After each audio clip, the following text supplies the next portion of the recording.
Hi, kids. We are on chapter number 7, A Very Cultured Bird, here in Superfudge. So if you look on the picture on the screen, you can see a bird in a bird cage. I wonder if this is when Fudge gets a bird. Every day, Fudge brought home paintings from his kindergarten class. Mom hung them on the wall in the kitchen. One day she said, "Fudgy, you're doing so well in school. I'd like to get you a special treat. What would you like?" "A bird," Fudge said, as if he'd been thinking about it for years. "A bird?" Mom repeated. "Yeah, my very own bird." "A bird," Dad said, scratching his new beard. "I was thinking more in terms of a yo-yo," Mom said. "I have a yo-yo," Fudge told her, "but I don't have a bird." "I don't see why we can't get Fudge a bird," Dad said. "It might be nice for him to have his own pet." "But Warren, do you really think he's ready for his own pet?" "Yes, I do." "Well, if it's all right with Daddy, then it's all right with me." "And he can sleep in my room, right?" Fudge asked. "Yes," Dad said. "On my bed?" "No," Dad said. "Birds sleep in cages, not bed." "But I would be very careful," Fudge said. "I'd keep them really sweet under the covers with me." "Birds can't sleep in beds, honey," Mom said. "Why not?" Fudge asked. "Because they like to sleep standing up," Mom said. "They do?" Fudge asked. "Yes. I think I'm going to try that tonight." "People lie down to go to sleep," Dad explained, "but birds stand up. That's just one difference between people and birds." "And another is that birds can fly, right?" Fudge asked. "That's right," Dad said. "Someday I might be able to fly like a bird." "Don't count on it," I said. But he wasn't listening. He was just dancing around Tootsie's high chair, singing that he was going to get a bird. "Da-ba!" Tootsie said, tossing her rattle to the floor. That's her latest game. She throws down her toys and then screams until one of us picks them up for her. And soon as she has them back, she throws them down again. Some game. She's also teething, so her gums are sore, and she screams a lot. She has this plastic teething ring that we keep for her in the freezer, and she likes to bite on it. The cold numbs her gums. The truth is, she will bite on anything she can get into her mouth, including her toes. I keep telling my mom it's not a good idea to let Tootsie grow up with her feet in her mouth. But Mom says it's just a phase and she'll get over it. She even took out the family photo album to show me a picture of myself when I was about Tootsie's age. I had my toes in my mouth, too. Fudge asked Mom if he could bring Tootsie to show and tell. He wanted to repeat his lecture for his kindergarten class. But Mom and Dad convinced Fudge that even better than Tootsie would be taking his bird to show and tell when he got him. Grandma came to visit for a few days. "I'm getting a bird," Fudge told her. "What kind of bird are you going to get?" Grandma asked. Grandma came to visit for a few days. "I'm getting a bird," Fudge told her. "What kind of bird are you going to get?" Grandma asked. "I don't know. What kind of bird am I going to get, guys?" he asked the rest of us. We all spoke at once. "A canary," Mom said. "A parakeet," Dad said.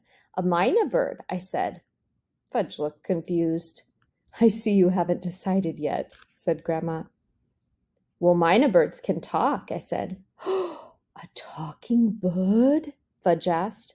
"Yes, you can teach a mynah bird to say anything." "Anything?" Fudge asked, and I could tell what he was thinking. "Well, almost anything," I told him. "Okay, a talking bird," Fudge said, smiling. "Fudgy's going to get a talking bird."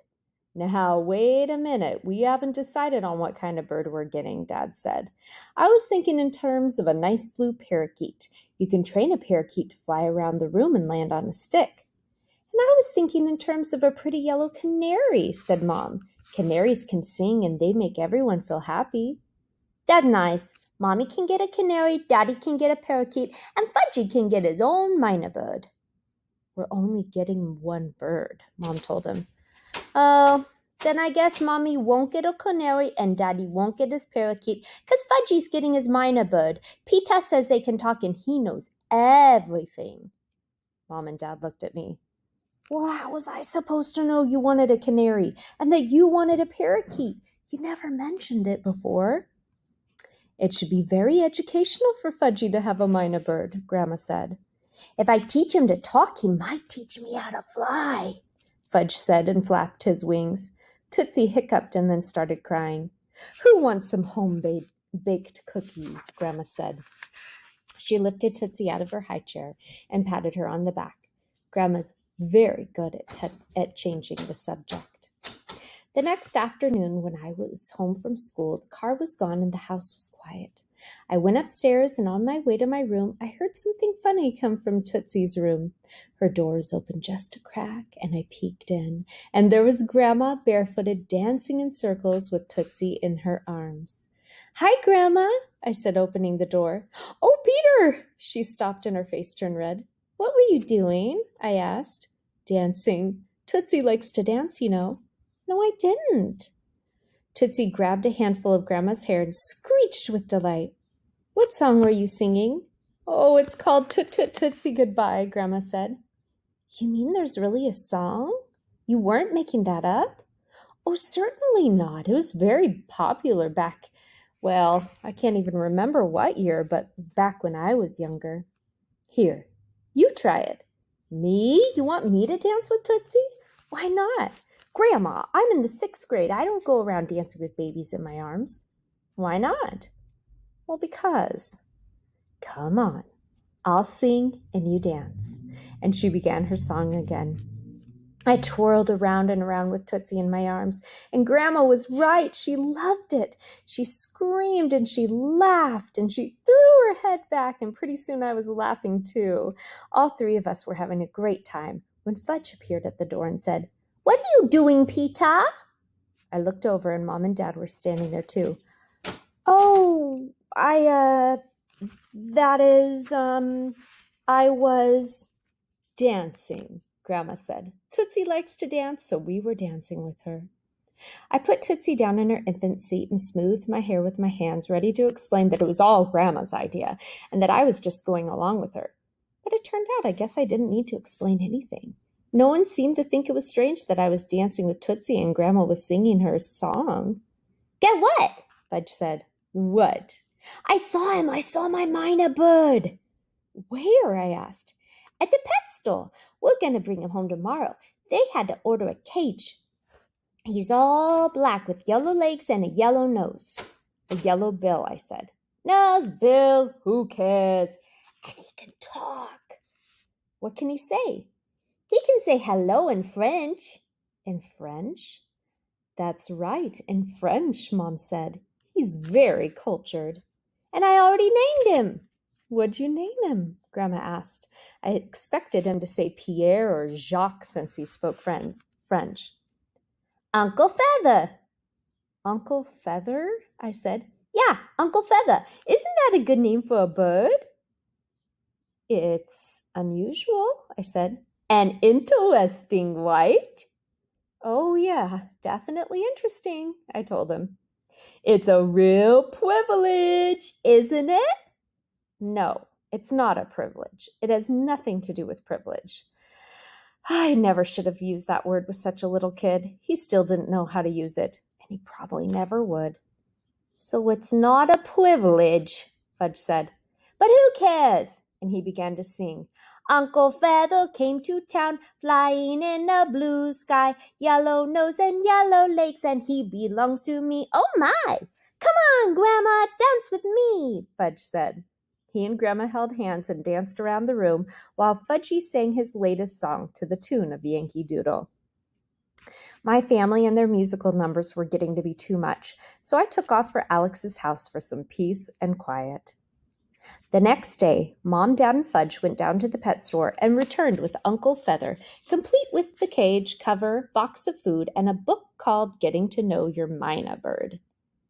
Bonjour, bonjour, Uncle Feather said over and over again. Hey guys, that means hello in French, Fudge told me, as if I didn't already know. Dad carried the cage up to Fudge's room, which happens to be next to my room, and all afternoon, all I heard was, "Bonjour, bonjour," in a bird voice. I banged on the wall between my room and Fudge's. "Can't you teach him to say something else, Fudge?" I'm trying, Fudge hollered. I'm trying, Uncle Feather repeated. Oh, swell, I thought. We just got Fudge out of the habit of repeating everything I said, and now we've got a bird who does the same thing. Why didn't I keep my mouth shut at the dinner table that night? Why didn't I convince Fudge to listen to Mom and get a canary, or to Dad and get a parakeet? The next morning, when I went to have a look at Uncle Feather, he greeted me with, "Bonjour, dum-dum." "Isn't he smart? Doesn't he learn fast?" said Fudge. "Yeah, he's terrific." As I left the room, Uncle Feather called out, "Goodbye, dum-dum. Goodbye." "Goodbye yourself," I said. Yourself, he repeated. "And he likes to eat worms and insects and plants," Fudge said at breakfast, "so I have to find him some worms." "Oh, no," Mom said. "He'll be happy eating the food we bought for him at the pet store." "But, Mommy, you wouldn't feed Tootsie just one kind of food, would you?" "That's different. Tootsie's a baby. Uncle Feather is a bird." "I know that, but Uncle Feather needs worms to be happy. You want him to be happy, don't you?" "I'm sure he can be happy without worms." "Let's talk about this later," Dad said. "It's not the best breakfast conversation." "Worms. That's enough, Fudge," Dad said. But Mom was already up from the table, and she didn't come back. Grandma came to visit the following weekend and was surprised to find out that Fudge no longer slept in the hallway outside my parents' bedroom. "I have to sleep in my own room now," Fudge told her. "Uncle Feather needs me." "Of course he does," said Grandma. "And you're a lovely birdie, aren't you, Uncle Feather?" Lovely birdie, Uncle Feather said. Grandma laughed. "Oh, my, and so smart." So smart, oh, my, so smart," Uncle Feather said. That night, Mom and Dad went out, and Grandma stayed home with us. We all watched TV together. Tootsie was on Grandma's lap, having her late-night bottle. "So, how's kindergarten going, Fudge?" Grandma asked. "I have a nice teacher," he said. "She says I'm as sweet as my name." "Well, you are, aren't you?" I said. "Do you think I am?" Fudge asked Grandma. "I certainly do," Grandma told him. I said again. "All of the time?" Fudge asked. "Well, maybe not all of the time," Grandma said, "but most of the time." "Then why do you come here just to play with Tootsie and not me?" "Oh, honey, I come to see all of you," Grandma said, burping Tootsie. "But you're always holding her," Fudge said, "and singing songs to her." "Well, Grandma's helping out," I said. "And Grandma sings Tootsie's song from when she was a girl." "You were a girl?" asked Fudge, trying to get up on Grandma's lap. "Certainly," Grandma said, shifting Tootsie into her other arm to make room for Fudge. "You were little? Like me?" "Yes, and I went to school just like you." Fudge shoved Tootsie out of the way so Grandma passed her to me. "What did you do there?" Fudge asked. "Oh, I sang songs and painted pictures and played games and learned how to read." "You learned how to read in kindergarten?" "Well, maybe it was first grade. It was a long time ago. It's hard for me to remember." "You know what, Grandma?"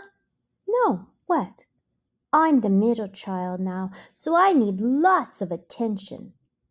"Who told you that?" Grandma asked. "I heard Mommy talking on the phone. It's more important for you to play games with me than with Tootsie, and you should try and remember that." "Well, what about me?" I asked. "Where do I fit in?" "You don't need attention. You're in 6th grade." I was beginning to get annoyed. "That doesn't mean I don't need attention." Yeah, everyone needs attention, Grandma said. Even you? Fudge asked. Yes, even me, said Grandma. Who gives you attention? Fudge asked Grandma. My family and my friends. You should get a bird. A bird would give you lots of attention, and a bird wouldn't care if you were the middle child or not. Neither would a dog, I said. You should get a dog like Turtle. As soon as he heard my name, Turtle looked up and barked. Tootsie opened her eyes and said, "Gawk, gawk, gawk, gawk, gawk." That's right, I told her. Now go back to sleep. Grandma went upstairs to tuck Fudge into bed, and I went up to put Tootsie in her crib. Good night. Sleep tight, Grandma said to Fudge. Good night. Sleep tight. Wah! Good night. Sleep tight, Uncle Feather said. Grandma dropped the cover over his cage. It's the only way to keep him quiet. And even then he kept on saying, good night, until I kicked the base of his cage. Wah! After we'd had Uncle Feather for 2 weeks, Fudge was ready to bring him to school for show and tell. Miss Ziff invited the other kindergarten class to come and see him.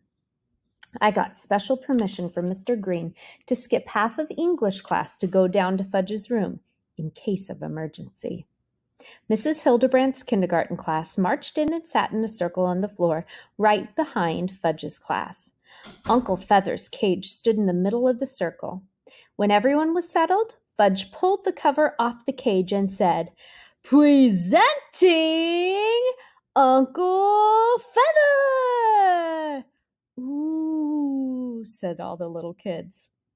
Oh, what a beautiful bird Farley has, Mrs. Hildebrandt said. Isn't he a beautiful bird, class? Yes, Mrs. Hildebrandt's class answered, sounding like robots. Yes, what? Mrs. Hildebrandt asked. Yes, Farley has a beautiful bird, her class said all together. He speaks French, Fudge said. Oh, does he really? Mrs. Hildebrandt said. What a coincidence, Mrs. Hildebrandt said. So do I. She went right up to Uncle Feather's cage, bent way over and said, Parlez-vous français?